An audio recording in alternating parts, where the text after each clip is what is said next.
Welcome to my corner of the internet. Episode 7 of Ice Queendom is out, titled Dreams Come Rude. And you know what? It was probably one of my favorite episodes in the past couple of weeks. They really leaned into what you could do in an actual dream world. And I really like how we didn't spend any time just going through stuff we've already seen and pretty much streamlined right into some of the newer parts, right in the center of Atlas.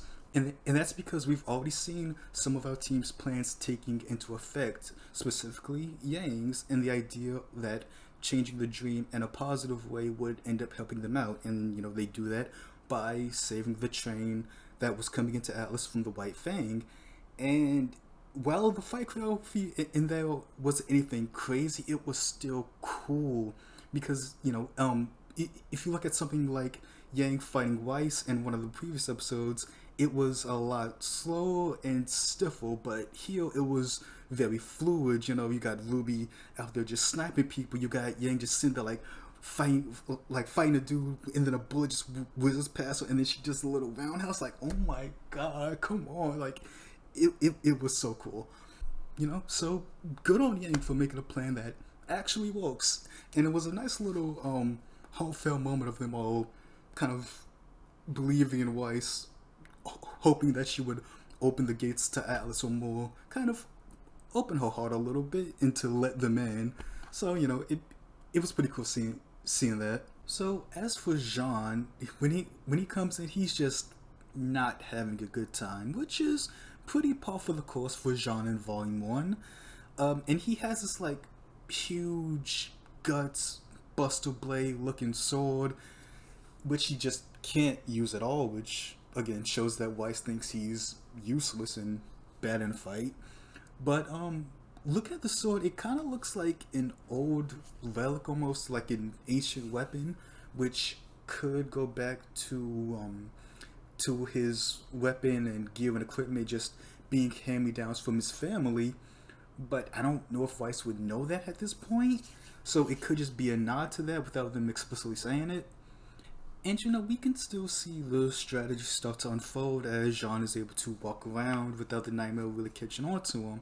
So he's able to go in and explore without tipping him off. But that allows us to keep the shipping train rolling, because last week we had some light woes, and this week we got some arkos back, and it feels good. I mean, Ice Queendom is just fulfilling all the little fan fiction Wattpad writers' dreams and giving us these ships, because seeing Pure and Jaune just interact with each other and look out for each other and kind of protect them, like it's good to see again.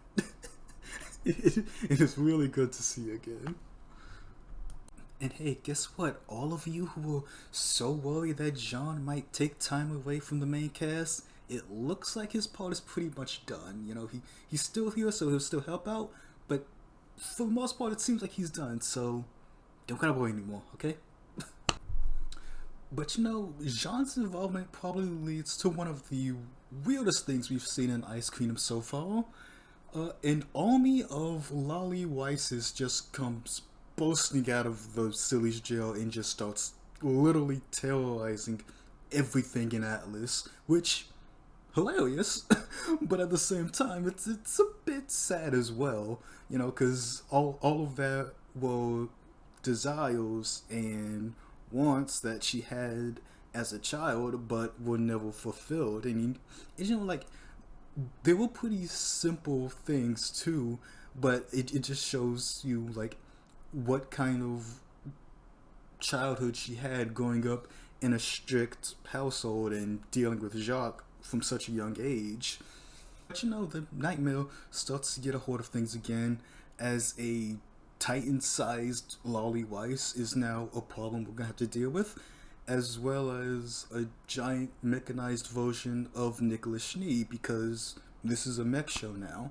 I honestly don't really have a clue what's going on at this point, and I'm here for it. Dreams are fun, although nightmares, not so much.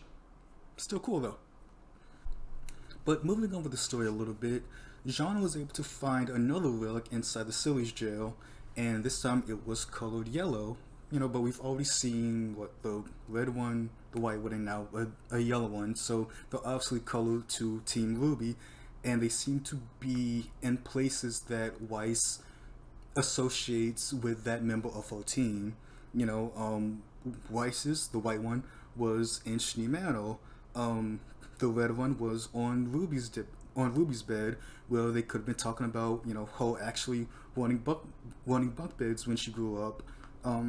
The yellow one now, obviously being Yang's, was inside the Silly's jail and in this little kind of carnival like aesthetic. So she can see Yang as, well, silly, obviously, constantly wanting to tell jokes and puns.